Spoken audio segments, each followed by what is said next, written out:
Nakapagdala ang Philippine Statistics Authority ng record high employment rate sa bansa. Senyales na gumaganda na ang ekonomiya. Pero bakit nga ba pinipili pa rin ng maraming Pinoy ang mangibang bansa? Alamin sa balitang A to Z ni Kim Salinas.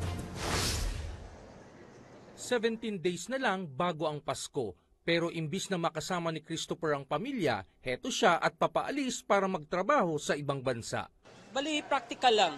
Kasi hindi naman porky na nandito ka kasama yung pamilya mo, tapos kulang yung sahod mo, tapos nagkakaroon ng financial problem.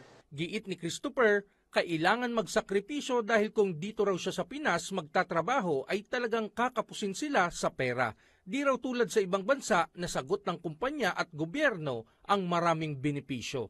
Nagtrabaho kasi dito noong 2006 sa Metro Manila. And then, ang hirap, every 15 days yung sahod natin tapos kulang pa. Sa ibang bansa ka, edi makapag-ipon ka pa, makapagpadala ka pa sa pamilya mo, saka yun lang yung ang problema lang namin doon, yung lungkot lang. Absent din sa mga special na okasyon ang teknisyang OFW na si Sam, pero ayos lang daw basta secured ang kanyang pamilya. Siyempre, pag nagkasakit, kailangan kahit paano mayroon kang save na money para sa kanila. At siyempre, kailangan mo rin paghandaan yung pag-aaral. Titigil lamang anya sa mga ibang bansa kung ang kanyang kikitain dito sa Pilipinas ay magkalapit katulad sa abroad. Yung minimum, maliit, di ba? Ay kung sumasahod ka dito ng mga as electrician, sumasahod ka dito ng mga sabihin natin 30 plus o 40 plus, so malaking bagay na yun para masuportahan yung pamilya mo. Hindi sapat para mag-stay kung yung sahod mo is maliit. Sa pinakahuling report ng Philippine Statistics Authority, sumampa na sa 95.8% ng mga Pinoy ang may trabaho sa bansa. Record high ito simula taong 2005. Pero kung gayon, bakit nga ba libo-libong mga Pinoy pa, gaya ni na Christopher at Sam, ang mas pinipiling makipagsapalaran sa ibang bansa? Sa statistics nga natin, sinasabi na mga 10,000 na yan.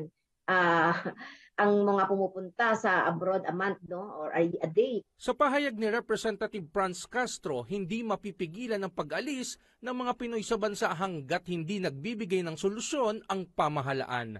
No wonder hindi natin mapipigilan yung ating mga kababayan na mag-abroad pa rin kasi nandoon yung mas mataas na sweldo, kahit papaano mas secure yung kanilang pagtatrabaho doon. Tila wala rin anyang epekto ang pagganda ng ekonomiya ng bansa dahil hindi ito nararamdaman. Kahit naman tumaas at kahit naman sinasabing gumaganda ang ekonomiya, pero hindi ko pa rin talaga madama yung pagganda ng ekonomiya, nandiyan pa rin yung inflation. Una na ring sinabi ni Bulacan 6th District Representative Salvador Pleito, bagamat magandang balita ang mas mataas na antas ng may trabaho, masyado pang maaga para mag-celebrate ang pamahalaan.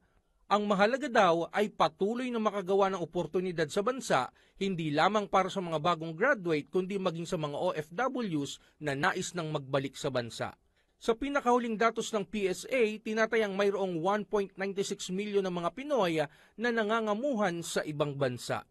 Para sa Balitang A to Z, Kim Salinas.